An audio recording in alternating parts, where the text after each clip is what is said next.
할렐루야, 반갑습니다. 자, 지난주 한 주 쉬었고요. 새로 이 말씀이 시작되겠습니다. 하늘이 열리고 말씀이 열리는 총회 대구 신학, 오늘 6월 13일, 오늘 강의가 74번째입니다. 자, 요 말씀으로 시작하도록 하겠습니다. 요셉과 보디발의 아내 이야기를 윤리적으로만 봐서는 안 되는 이유. 물론 윤리적인 측면도 있습니다. 근데 더 중요한 면을 봐야 된다는 거죠. 자, 한 번쯤 들어보았을 겁니다. 요셉은 형제들의 계략에 빠져서 애굽의 종으로 팔려갑니다. 너무 많이 들었습니다. 다 합니다. 그죠? 외우기도 합니다. 권사님 이야기 하나면 다 하실 수 있죠. 이거 다. 예. 그는 애굽의 친위대장 보디발의 집에 종이 되어서 모범적으로 일하여 인정을 받습니다. 보디발의 아내는 준수하게 생긴 요셉을 유혹하다가 실패하자 도리어 요셉에게 누명을 씌웁니다. 억울하겠죠? 요셉은 감옥에 갇혀서 또다시 어려움을 겪습니다. 많은 설교자들은 이 본문을 통해서 유혹을 이긴 요셉을 모델로 제시하려는 유혹을 받습니다. 엄나는 세상에서 믿음의 사람이 어떻게 성적 순결을 지키고 경건하게 살아야 하는지를 가르치는 교훈으로 요셉 이야기를 제시합니다. 여기 안에 생겨나는 이야기는 엄청 많습니다. 제가 질문 하나 할게요. 이런 이야기도 있습니다. 요셉을 보디발의 아내가 유혹을 했다. 하나, 우리가 보통 그렇게 이야기를 합니다. 또 하나, 보디발의 아내가 요셉을 명령했다. 강압적으로 명령했다. 두 가지가 좀 차이가 있습니다. 원문에는 보면은 유혹했다는 말이 없습니다. 원문에는 명령했다는 뜻으로 나옵니다. 어느 게 더 요셉이 지키기가 힘들까요? 둘 다 힘듭니다. 둘 다 벗어나기 힘듭니다. 근데 그것을 이렇게 해석하고 저렇게 해석하는 따에서 약간의 차이가 있을 수가 있습니다. 그것도 한번 생각해 보시라고 말씀을 드렸습니다. 독일의 구약학자 폰 라드가 대표적인 경우입니다. 요셉과 보디발의 아내 이야기는 지혜 문학의 중요한 주제로 남의 여자에 대한 경고에 매우 가깝다. 따라서 39장에 나오는 거죠. 창세기. 유혹신화는 지혜 문학적인 경고를 하기 위해서 작성된 모범적인 민담으로 이해되어야 한다. 이 사람 주장입니다. 근데 이걸 이야기하는 건 아니라는 거죠, 지금. 자, 복음주의 설교자들도 이 이야기를 윤리규범의 한 모델로 제시하는 경우가 종종 있습니다. 물론 그 부분도 없진 않습니다만 더 중요한 게 있다는 거죠. 더 중요한 게. 그러나 이는 성경 이야기를 자신의 윤리 규범에 꽤 맞추는 자의적인 해석이라고 할 수 있습니다. 요셉 이야기는 지혜 문학이 아닙니다. 이 이야기는 창세기의 한 부분으로서 하나님의 구속사를 전개하는 과정에서 나옵니다. 하나님이 어떻게 하셨다? 하나님이 먼저 보여야 됩니다. 요셉이 보여서는 안 되는 거고요. 자, 유호준 교수는 요셉 이야기를 전체적으로 볼 때 무엇이 이야기의 주제이고 핵심인지 정확하게 발견하기가 어렵다고 했습니다. 요셉은 수많은 문제와 난관들 그리고 위기들을 지나게 됩니다. 극복하게 됩니다. 혼자서 극복했는 게 아니죠. 극복하게 만들어 주시는 분이 있었어요. 하나님이시라는 거죠. 그는 수많은 사람을 만나고 그들을 겪게 됩니다. 그러므로 우리는 요셉 이야기의 중심 주제가 정확히 무엇인지를 확신할 수 없게 됩니다. 요셉이 주인공인 것처럼 볼 수 있습니다. 그렇게 봐서는 안 된다는 거예요. 요준 교수는 히브리서 11장에 나오는 요셉의 믿음으로 이 문제를 풀었습니다. 히브리서 저자가 칭찬한 요셉의 믿음은 무엇인지 한번 볼게요. 히브리서 저자는 요셉이 믿음으로 보디발의 아내가 시도했던 성적인 유혹이든 명령이든 물리친 것을 칭찬하지 않았습니다. 히브리서 저자는 요셉의 유혹을 물리친 것을 칭찬하지 않았습니다. 무엇을 칭찬했습니까? 요셉이 바로의 꿈을 해석함으로 애국과 모든 사람을 굶어 죽는 상황에서 구해준 것을 말하지도 않았습니다. 이것도 칭찬 아닙니다. 요셉이 형들에게 복수하지 않고 오히려 용서한 것을 말하지도 않았습니다. 이런 것들은 아니라는 거죠. 히브리서 저자가 인정한 요셉의 믿음은 그가 임종시에 이스라엘 자손들이 애굽에서 떠날 것을 말하고 자기 해골을 가져가도록 부탁한 사실입니다. 이것을 히브리서 저자가 요셉을 칭찬한 사실이라는 거죠. 요준 교수는 이 부분을 설명하면서 요셉 이야기를 풀어갔습니다. 탁월한 통찰력이라고 할 수 있습니다. 저는 요셉과 보디발 이야기를 조금 다른 측면에서 한번 살펴보았습니다. 창세기 39장은 이야기입니다. 나레이터는 요셉 이야기를 하면서 요셉이 혼자가 아니라는 사실을 계속 상기시킵니다. 누구와 같이? 누구와 함께? 하나님과 동행했다는 거죠. 하나님과 함께 있었습니다. 나레이터는 말하는 사람은, 이야기하는 사람은 야훼, 여호와라는 하나님의 독특한 이름을 8번이나 사용합니다. 하나님과 함께했다. 예굽에서 사용하지 않는 이름입니다. 야훼. 요셉도 이 이름을 부른 적이 없습니다. 여호와, 야훼는 훗날 모세를 통해서 알리신 이름입니다. 스스로 있는 자, 이게 야훼죠. 자, 나레이터는 청중에게 의도적으로 요셉과 함께 하나님은 여호와라고 강조합니다. 필립 얀시는 여호와께서 요셉과 함께 하심으로 라는 문장으로 39장을 시작하고 끝맺음을 했습니다. 요셉 이야기의 주인공은 중요합니다. 요셉이 아닙니다. 요셉도 아니고 보디발의 아내도 아니고 보디발도 아닙니다. 언약의 하나님 여호와이십니다. 그런데 사람들은 자꾸만 시선을 누구에게 줍니까? 요셉으로 줍니다. 특히 인본주의자들이 그렇게 합니다. 요셉이 아니고 하나님이세요. 심지어 보디발이나 그의 아내에 돌리는 경우도 있습니다. 미국의 리폼드 신학교 존 크리드 교수는 그의 책 고대 이집트와 구약 성경에서 보디발에 대하여 집중적으로 연구했습니다. 그렇다고 뚜렷한 결론을 내린 것도 아닙니다. 성경 속의 악녀들이라는 책을 쓴 힉스는 보디발의 아내가 악녀라고 하면서도 은연중에 그녀를 변호합니다. 그렇게 할 수밖에 없었다는 인간적인 측면을 변호합니다. 그것이 중요한 게 아닌데도 보디발은 사랑의 군주인 아내의 필요를 채우지 않고 오직 먹는 것에만 관심을 두었다고 합니다. 먹는 것 외에는 요셉한테 다 맡겼다는 거죠. 목석 같은 남자에게 지친 그녀는 어쩔 수 없이 요셉을 넉넉히 바라볼 수밖에 없었다고 하였습니다. 이거 소설 쓰는 겁니다. 그러니까 인본주의적으로 해석을 하면 자꾸 이런 식으로 들어가는 겁니다. 그녀가 잘못을 범한 것은 남편 보디발의 무관심 때문에, 남편이 부인을 제쳐뒀기 때문에 이런 식으로 했다, 이렇게 인간적으로 생각을 합니다. 이게 중요한 게 아니라는 거죠. 남편이 무관심하면 여성이 외도를 해도 된다는 식의 생각은 잘못입니다. 이는 성경에 근거하지 않고 자신이 상당 경험이나 상상력을 동원하여서 자기적으로 해석한 것입니다. 자, 민경규 교수라는 분은 다시 읽는 창세기에서 이렇게 이야기했습니다. 보디발이 넷이었을 가능성 무시 못합니다. 있을 수 있습니다. 넷이가 높은 고관에 올라갈 수도 있고, 지금 경호대장입니다. 비서실장이고 경호대장 내비치며 보디발의 아내가 성적으로 불행한 삶을 살지 않았을까 추측합니다. 정확한 게 아닙니다. 보디발의 아내를 은연중에 변호합니다. 자, 월트 브루그만은 창세기 39장의 핵심은 모든 일의 주관자이신 하나님. 그러니까 여기서 우리는 볼 때 하나님을 보셔야 돼요. 보디발 전부 다 조연입니다. 요셉도 조연입니다. 성경은 만사형통을 약속하지 않습니다. 주연 인물이 환난으로부터 쉽게 구원받을 것을 약속하지 않습니다. 생명을 주시는 하나님의 권능은 제국적인 죽음의 한복판에서 역사하심을 전가합니다. 그것은 값싸는 종이 아닙니다. 자, God with us. 여러분, 하나님이 우리와 함께 하심을 여러분 믿으시죠? 그러니까 하나님을 보셔야 된다고. 성경은 하나님의 이야기입니다. His story예요. His story. 하나님은 역경의 시기이든 형통의 시기이든 택한 백성과 함께 하십니다. 여러분과 함께 하시고 저와 함께 하십니다. 오늘 이 자리에도 하나님이 함께 하시는 거예요. 그것을 말씀하시는 겁니다. 요셉 이야기를 듣는 청자들은 후일 만인 역경을 경험합니다. 죽음까지도 경험합니다. 나라가 망하고 바벨론의 포로가 되기도 합니다. 환난 속에 있는 그들이 반드시 기억해야 할 사실은 God with us. 하나님이 우리와 함께 하신다. 임마누엘, 이걸 기억해야 된다는 겁니다. 성적 도덕성이 아니라 여호와 하나님께서 그들과 함께 하십니다. 우리와 함께 하십니다. 오늘도 마찬가지입니다. 교회가 언제나 성장하고 부흥하기만 하지는 않습니다. 지금처럼 교회가 점점 더 줄어들고 8만 교회에서 지금 6만 교회까지 이야기를 합니다. 많이 줄어들었습니다. 물론 여러 가지 이유가 있겠죠. 그렇게 상황에서라도 하나님은 우리와 함께 하신다.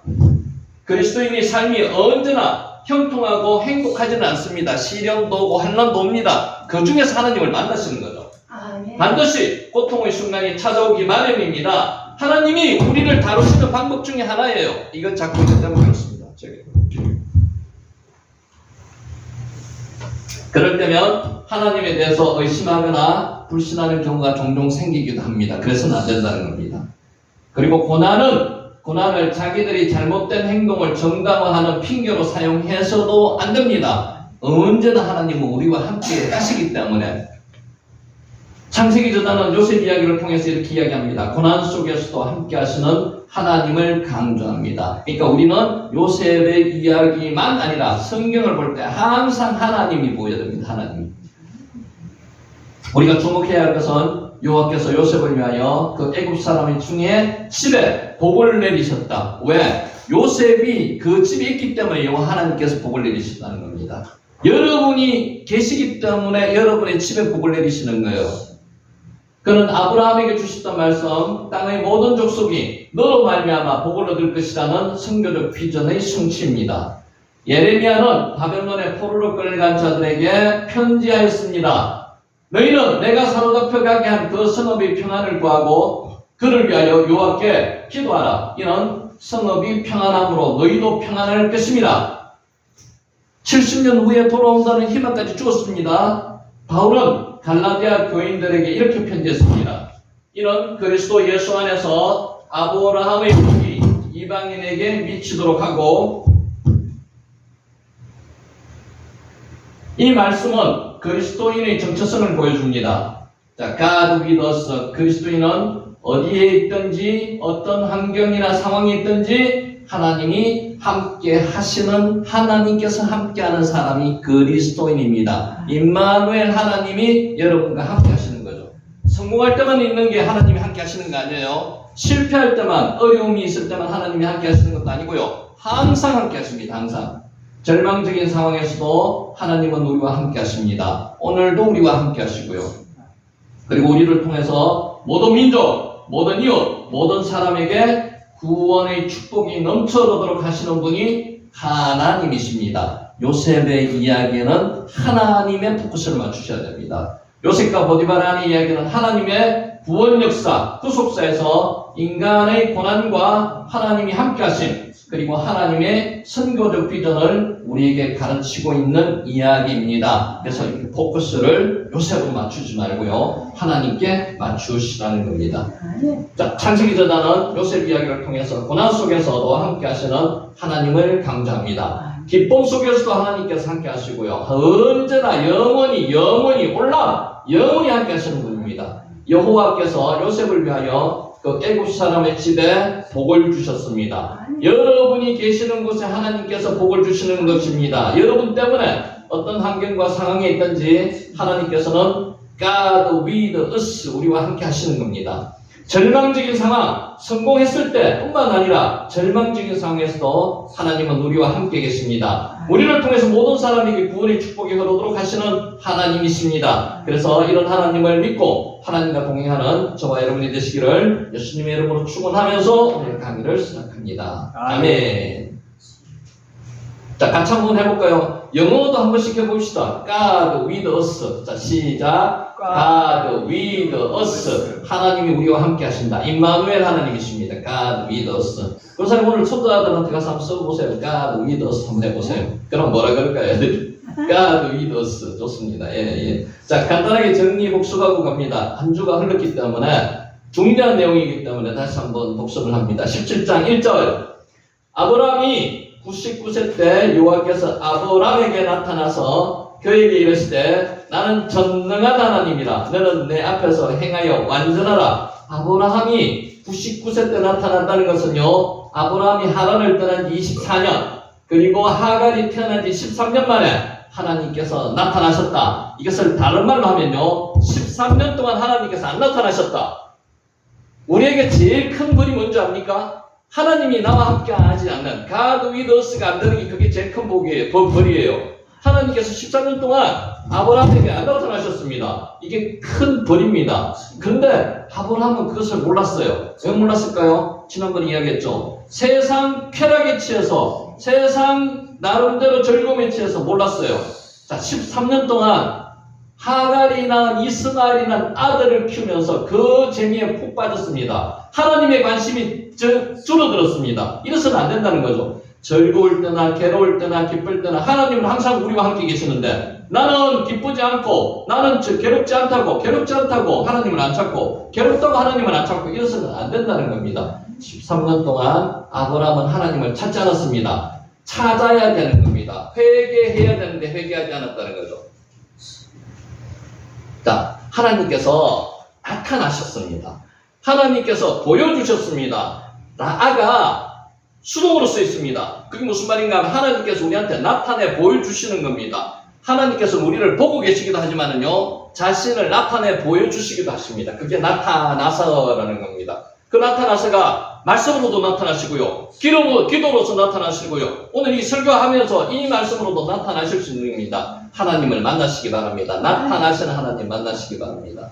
하나님께서는 자신을 친히 보여주셨습니다. 이르기가 잘 없습니다. 이르지가 않으시는데 친히 보여주셨습니다. 여러분 기도 간절히 하거나 하나님을 만나시기를 간절히 원하시면 하나님이 친히 나타나서 보여주신다는 겁니다. 보기도 하시는 하나님, 라아잖아 이거죠. 이 라아가 피동으로 쓰면 나타내 보여주시는 겁니다.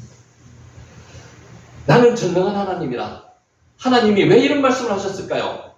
하나님은 엘 샤다이가 전능한 하나님이라는 뜻입니다. 전능한 하나님. 나는 능치 못할 것이 하나도 없는 하나님이다. 나는 충분한 하나님이다. 이런 뜻입니다. 그 하나님이 나와 함께 하시는 거예요. 그 하나님이 오늘 이 말씀을 하시면서 아브라함에게 나타났습니다. 나는 전능한 하나님이라. 나는 전능한 하나님이라. 이거 말씀 안 하셔도 돼요. 왜 하셨을까요?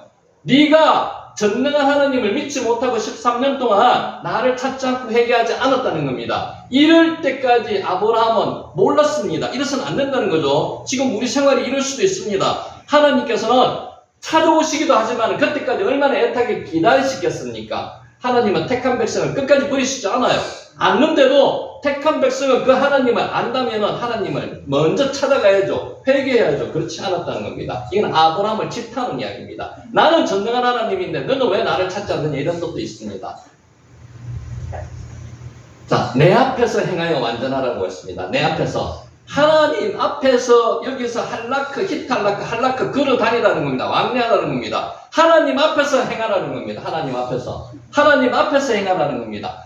여기 뒤에 보면 완전하라는까지 넣으면은 하나님 앞에서 행하여 완전하라는 겁니다. 인간이 완전할 수 있습니까? 인간은 완전 안 합니다. 못 합니다. 완전 못한 인간이라도 하나님께서는 완전하라고 하시는 겁니다.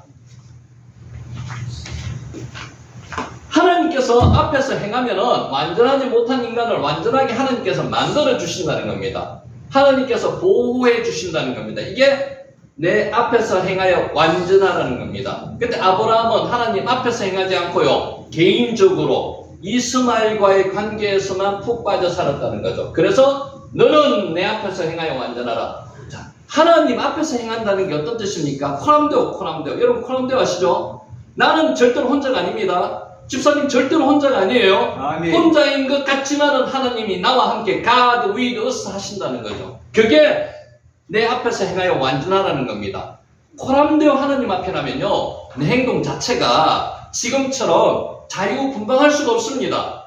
나는 항상 하나님 앞에 있기 때문에. 그래서 내 행동 자체가 완전하려고 노력하는 거죠. 완전하지는 못합니다. 회개하려고 노력하는데 회개를 하고 나서는 다시 그 행동을 하지 않아야 되는데 또 그 행동을 할 수도 있습니다. 그런데도 하나님께서 뭐라고 말씀하시는 거예요? 내 앞에서 행하여 완전하라는 겁니다. 사람은 다 결점이 있습니다. 단점이 있습니다. 그 결점과 단점을 자기가 안 하려고 노력하더라도 또 합니다. 그러더라도 완전하게 하나님 앞에서 하면은 하나님께서 완전하게 만들어 주신다는 겁니다. 보완해 주신다는 겁니다.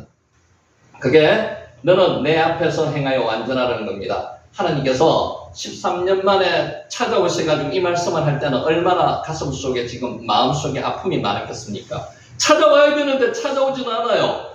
집 나간 탕자가 아버지를 찾아와야 되는데 13년 동안 찾아오지 않았어요. 우리가 지금 그런 모습이 아닌지도 한번 생각해 봐야 됩니다. 찾아가셔서 회개해야 됩니다. 하나님 앞에 나가야 됩니다. 그게 내 앞에서 행하여 완전하라는 뜻입니다. 너는 내 얼굴 앞으로 스스로 걸으라. 직역하면 이렇습니다. 하나님 얼굴 앞에서 그려야 된다는 겁니다. 하나님 앞에서 우리는 생활해야 되는 겁니다. 나는 숨어서 생활을 해서는 안 된다는 거예요. 숨어봤자 하나님 앞이에요. 그런데 너는 떳떳하게 내 앞에서 코람데오 완전하게 행하라는 것입니다. 참 중요한 이야기죠. 너는 완전하다. 우리는 완전할 수 없습니다. 하나님께서 완전하게 만들어 주신다는 겁니다. 이 완전하다는 게 세상에 하나님께서 완전한 사람이라고 이야기하는 사람이 딱 한 사람 있습니다. 완전한 사람, 온전한 사람. 누구 이야기? 노아. 아이고, 군사님 잘하시네. 노아. 완전한, 그때 이 용어가 탐임입니다. 탐임. 완전하다. 탐임이 뭔가 하면요. 제물에 바치는 제물이 완전한 거, 온전한 거, 그걸 탐임이라 그럽니다. 그래서 우리 인간은 완전할 수가 없지만은 완전하게 하나님 앞에 서서 행하면 완전하게 하나님께서 만들어주시고 보호해주신다는 그런 뜻입니다. 그 중요한 건 뭐예요? 회개하는 뜻입니다. 회개. 자, 2절. 내가 내 언약을 너와 나 사이에 두어서, 나와 너 사이에 두어서 너를 크게 번성하게 하리라. 언약은요, 양자가 맺는 겁니다. 언약은 쌍무 계약입니다. 보통의 약속은 쌍무, 상자가 계약하는 건데 하나님의 언약은 혼자서 맺으시는 거예요. 하나님의 편무 계약입니다. 하나님이 자기 언약을 너와 내 사이에, 아브라함과 하나님 사이에 놓아가지고 하나님께서 그것을 지키시겠다는 겁니다. 하나님께서 지키시겠다는 겁니다. 이게 하나님의 언약이십니다. 우리 성경에 언약 나오시는 여기 하나님 말씀이 그런 말씀, 전부 그런 말씀입니다. 하나님께서 언약을 만드셔서 하나님께서 지키시겠다는 겁니다. 그래서 우리는 그것에 대해서 믿고 따라가야 된다는 거죠. 히브리어에서 앞으로 강하게 의도하게 지키겠다는 하나님의 약속, 의지를 나타내는 겁니다. 자, 크게 번성하게 만들어 주십니다. 크게 번성하게 물량적으로 크게 많게 만들어 주신다는 거죠. 여기서는 원어가 라반은 물량적으로 크게 만들어 주신다는 거예요. 누구를 통해서? 아브라함을 통해서 만들어 주신다는 거예요. 하나님께서는 직접 일하시는 부분은 적고요. 거의 사람을 통해서 일을 하십니다. 집사님을 통해서 일을 하십니다. 집사님이 하나님이 일을 하게 하나님께서 힘주시고 능력 주시는 거예요. 그것을 지금 말씀하시고 그게 사역이거든요. 보내주시는 겁니다. 일을 하게 만들어 주시는 거죠. 그래서 집사님한테 뭘 주시는 거예요? 능력을 주시는 거죠. 힘을 주시는 거죠. 그래서 기도할 때 그렇게 기도하시면 됩니다. 내가 사명을 감당하기 위해서 힘 주십시오. 하나님께서 분명히 반드시 들어주신다는 거죠. 아멘. 번성하리라. 크게. 라바가 그런 뜻이거든요. 흘러 넘치게 만들어 준다는 거죠. 우리는 복이 흘러 넘치게끔 기도하는데, 하나님께서 미리 약속을 하셨습니다. 흘러 넘치게끔 만들어 주신다고 미리 약속을 하셨습니다. 하나님은 성도가 범죄하면은 그에 상응하는 징계는 분명히 하십니다. 징계는 하시되, 회개를 하고 하나님께서 돌아오면은 하나님께서는 흘러 넘치게 언약의 말씀을 충실히 수행해 주신다는 겁니다. 자, 3절. 아브라함이 엎드렸습니다. 13년 만에 자기는 깨닫지 못하고 있었습니다. 왜 하나님이 내한테 안 나타나실까? 이런 걱정도 안 하고 있었습니다. 왜? 푹 세상 재미에 빠져서. 이게 마귀의 계교 중에서 제일 고단수 계교입니다. 하나님을 생각 안 나게 만들어주는 거죠. 이런 데 빠지면 큰일 난다는 거죠. 그래서 이런 때 하나님은 직접 나타나셔서 이것을 깨뜨려 버리시는 거예요. 아브라함에게 나타나셨습니다. 그랬더니만 아브라함이 엎드렸습니다. 엎드렸다는 게 원어가 이렇게 쓰였습니다. 아브라함은 그의 얼굴 위로 떨어졌다는 겁니다. 얼굴이 땅에 박혔다는 겁니다. 그게 예배입니다. 하나님이 나타나심을 얼마나 두려워했으면 그때서 아브라함은 깨달았는 거죠. 아, 내가 잘못했구나. 그때서 깨달았는 거죠. 하나님께서는 끝까지 구원받은 자 하나님의 자녀들을 끝까지 따라가셔가지고 구원을 해주시는 거예요. 아브라함을 따라갔습니다. 13년 만에 나타났을 때 아브라함은 엎드렸습니다. 예배했다는 거죠. 하나님이 또 그에게 말씀하시되,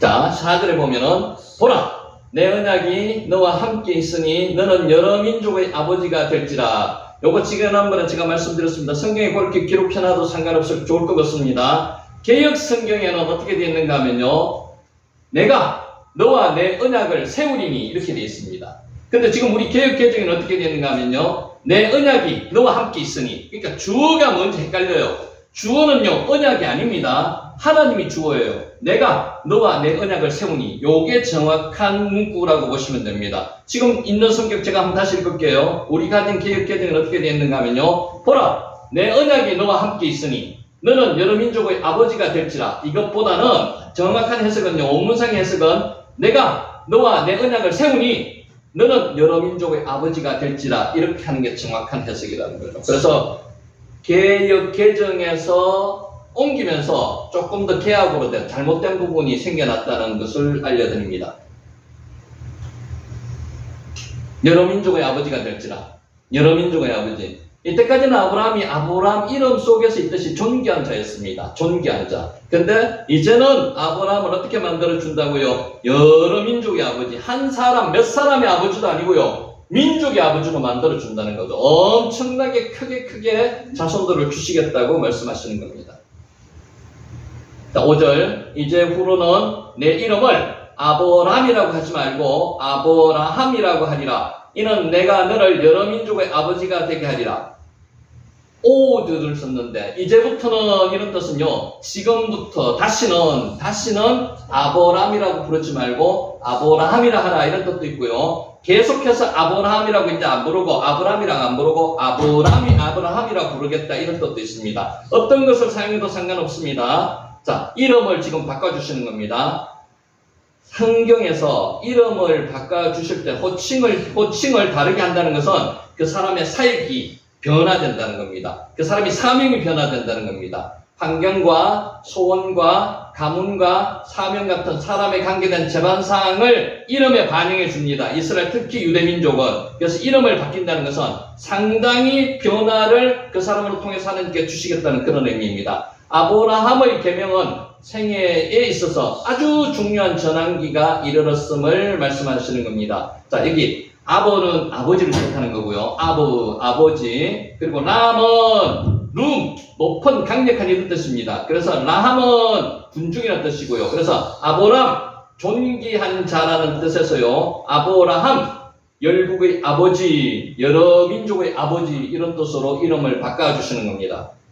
실제로 그렇게 됐습니다. 아브라함 혈통이 이스마엘 혈통, 이스마엘이 자식이잖아요. 이스마엘 족속도 됐고요. 또 나중에 그 이후에 또 그두라라는 부인을 통해 그두라 족속이 나타납니다. 그리고 에돔 족속, 이스라엘 나라 여러 민족의 조상이 아브라함이 됐습니다. 말씀 그대로 언약 그대로 이루어졌다는 거죠.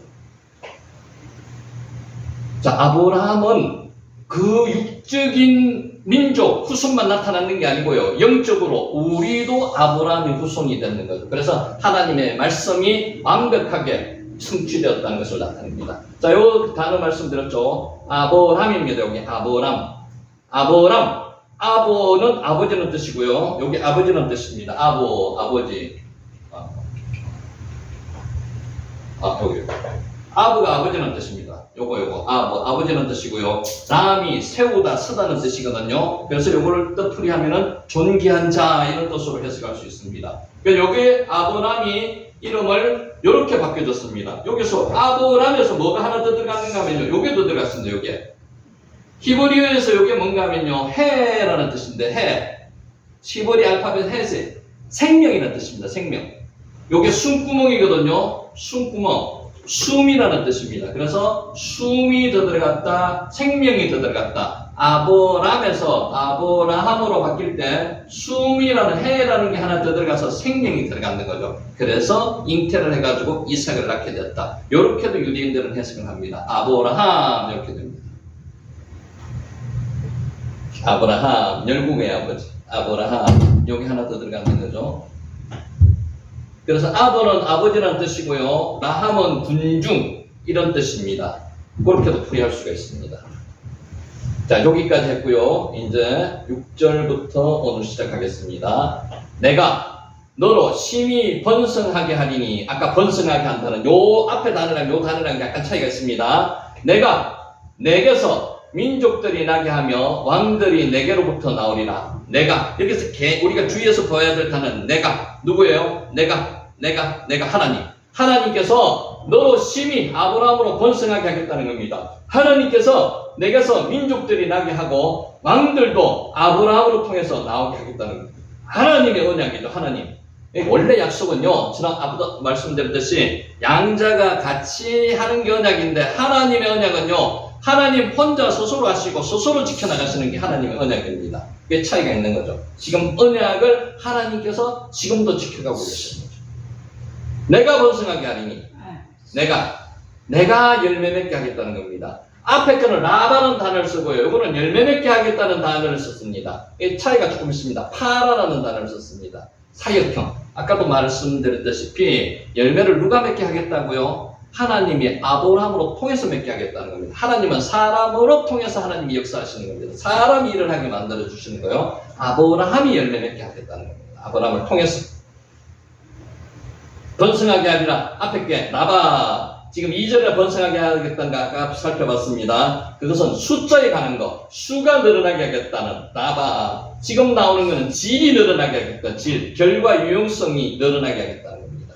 그래서 본문은 하나님께서 아브라함을 근본으로 많은 영적이고 육적인 결실을 맺게 하겠다는 겁니다. 아까도 좀 전에도 살펴봤듯이 육적인 민족만 늘어나는 게 아니고요. 영적인 우리도 아브라함의 자손이 되었듯이 영적인 영육 간의 나바 내지는 파라 결과가 크게 해주겠다는 결실을 맺겠다는 하나님의 언약의 말씀입니다.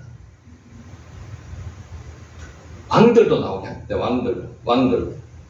하나님께서는 6절 상반절에서 아브라함의 씨를 통한 열방의 번성 그리고 많은 왕까지도 나오게 하겠다는 겁니다. 자, 여러분 하나님께서는 사람을 통해서 일을 하신다 그랬죠. 여러분을 통해서 나오는 자식 중에서 대통령도 나올 수 있고요. 열방의 왕이 나올 수 있습니다. 그죠? 그런 희망을 가지시라고 지금 말씀하시는 거예요. 하나님은 나를 통해서 하나님께서는 일을 하시는 거예요. 우리를 통해서 일을 하시는 거예요. 그러니까 우리를 큰 꿈을 가지게 하신다는 거죠. 우리로 통해서 열방의 왕도 나올 수 있고요. 대통령도 나올 수 있습니다. 만왕의 왕이신 예수 그리스도가 누구로 통해서 나왔습니까? 아브라함으로 통해서 나왔습니다. 그래서 하나님의 말씀은 성취되시는 거예요. 이 말씀이 아브라함에게만 국한된 게 아니고요. 우리에게도 해당되는 겁니다. 우리에게도. 재상도 나올 수 있고요. 장관도 나올 수 있고요. 위대한 사람, 하나님이 크신 종도 나올 수 있고요. 그래서 우리로 통해서 하나님은 일을 하시고 계신다는 거죠. 우리 신학교를 통해서도 일을 하시고 계신지 여러분 믿으시죠? 여기 앉으신 분 중에서 크게 하나님의 쓰임을 받으실 분도 나타난다는 거죠. 연세에 따라서 그런 거 신경 쓰지 마세요. 나이가 많으신 분도 크게 사용하실 수가 있습니다. 현실이 아무리 고달프다 할지라도 시선을 어디에 둬야 됩니까? 하나님께 두는 거죠. 사람에게 시선을 두고 세상에 시선을 두면 이런 꿈이 안 생깁니다. 오늘이라고 하는 현실에 고정시키지 마시고요. 미래, 앞으로, 조금 1년 후, 2년 후, 10년 후 고정을 시키지 말고 앞으로 내다보라는 겁니다. 미국에 버락 오바마 대통령이 있었습니다. 44대 대통령이고요. 얼마 전에 대통령이었습니다. 오바마 대통령이 어디 출신인 줄 아십니까? 아프리카 케냐 출신입니다. 케냐. 거기서 살았는 게 아니고요. 할아버지가 자기 아들을 버락 오바마 아버지를 미국에 공부시키러 보냈어요. 유학시켰습니다. 유학시키러 갔는데 버락 오바마 아버지가 거기서 버락 오바마를 미국에서 낳았어요. 그 버락 오바마가 미국의 대통령이 됐어요. 우리의 후손들이, 우리로 통해서 난 자손들이 재상이 될 수 있습니다. 미국의 대통령도 될 수 있고요. 한국의 대통령도 될 수 있습니다. 장관도 될 수 있습니다. 그것을 하나님께서 하시는, 그것이 하나님께서 하시는 일이라는 거죠. 이게 아브라함에 국한시켜가지고 왕들이 내게서 나오고 여러 민족들이 내게서 나온다는 이런 의미가 아니고 우리로 통해서도 나올 수 있다는, 우리로 통해서. 이게 하나님께서 하시는 일이라는 거죠. 그러니까 꿈을 가지세요. 꿈을 가지세요. 여러분을 통해서도, 집사님을 통해서 하나님께서 무슨 계획을 세우고 계신지 지금 당장은 모릅니다. 근데 큰 계획을 세우고 계시라고 저는 믿습니다. 그게 하나님의 뜻입니다. 근데 그것을 모르고 쪼그러들어가지고 나는 여기서 더 이상 안 돼라고 생각해서 끝나서는 절대로 안 된다는 거죠. 우리 신학교가 여기서 이렇게 욕을 해서 끝난다는 그런 생각을 하시면 안 돼요. 여러분들이 걸음이 되어가지고 크게 번성하시게 하는 게 하나님의 뜻이라는 거죠. 아멘. 자, 요 그림 하나 넣었습니다. 하나님께서는 인생을 역전하게 만들어 주십니다. 인생이 언제 끝날지 모릅니다. 그죠? 역전의 하나님. 역전이 뭡니까? 특히 야구 같은 데서 9회 말 투아웃에 하나만 이제 아웃 끝나는데 거기서 경기를 뒤집는 겁니다. 그게 역전이잖아요. 인생은 하나님의 손에 있기 때문에 아무도 모릅니다. 지금 자기가 잘 나간다고 교만할 필요 절대로 없습니다. 지금 내가 잘 안 나가고 힘들고 어렵다고 해가지고 후에 절망할 필요 절대로 없다는 거죠. 하나님은 역전하게 만들어 주시는 분입니다. 바뀌게 만들어 주시는 분입니다. 끝이 좋아야 됩니다. 인생은. 그죠? 이때까지 잘 살아왔어요. 근데 끝에 가가지고 나는 하나님 몰라라고 하고 죽는 사람도 많습니다. 끝이 안 좋습니다. 인생은 끝이 좋아야 됩니다. 마지막에 하나님을 인정하고 하나님께 영광을 돌리고 가는 그 인생이 돼야 된다는 거죠. 그래야지 영향력이 있습니다. 영향력이. 그게 명품 인생입니다. 명품 인생 중에서 제일 성공한 명품 인생이 뭔지 압니까? God with us. 하나님이 나와 함께 하시는 거. 임마누엘 하나님. 그게 최고의 명품 인생입니다. 아멘. 아멘. 아멘. 아멘. 자, 7절. 내가 다시 하나님께서 말씀하십니다. 내 언약을, 하나님의 언약을 너와 나와 너 및 내 대대손손 사이에 세워서 영원한 언약을 삼고 너와 내 후손의 하나님이 되리라. 이게 하나님의 언약의 약속입니다. 이런 하나님이 어디 있습니까? 이 하나님을 믿지 못할 사람은 그게 정말 안타깝고 애처로운 거죠. 내가 세워서 영원한 언약을 삼겠다는 겁니다. 하나님께서 아브라함에게 주신 번영과 번성과 열왕에 대한 언약이 결코 소멸되지 않고 반드시 확실히 이루어질 거라는 그런 상황을 다시 한번 약속하시는 겁니다. 언약을 세울 때 카라트가 자르다는 거거든요. 자르다. 우리 15장에서 뭐 봤습니까? 동물을 중간에 잘라가지고 그 사이를 통과하시는 횃불이 통과하시는 봤죠? 횃불 언약 봤죠? 자르고 통과해가지고 만약에 그것을 이행하지 않으면 내가 짜겨지겠다. 이게 언약입니다. 그래서 언약은 카라트, 자르다는 뜻입니다. 자르다. 언약을 세울 때 짐승을 자르고 맹세하는 예식과 관련된 용어가 짜라트입니다. 카라트, 자르다. 그래서 이게 뭐가 할례도 자르다는 게 나오죠. 자르다. 남성 생식기의 표표를 자르다. 그게 자르다. 언약 세. 할례. 그것도 언약입니다. 자르다. 그래서 카라트는 언약을 세울 때 짐승을 자르고 맹세하는 예식과 관련된 용어에서 나왔습니다. 자라트. 카라트. 자, 본문에서 카라트를 보통 쓰는데 본문에서는 뭘 썼는가 하면요. 쿰을 썼습니다. 일어서다, 일어나다. 달리다 할 때 일어나다는 거거든요.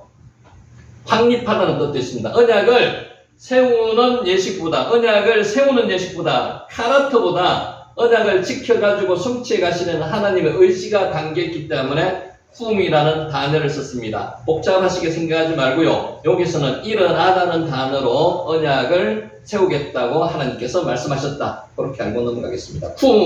달리다 할 때 쿰입니다. 일어나다, 일어서다. 자, 10분간 쉬었다가 다시 하도록 하겠습니다. 10분간 쉬었다 갈게요.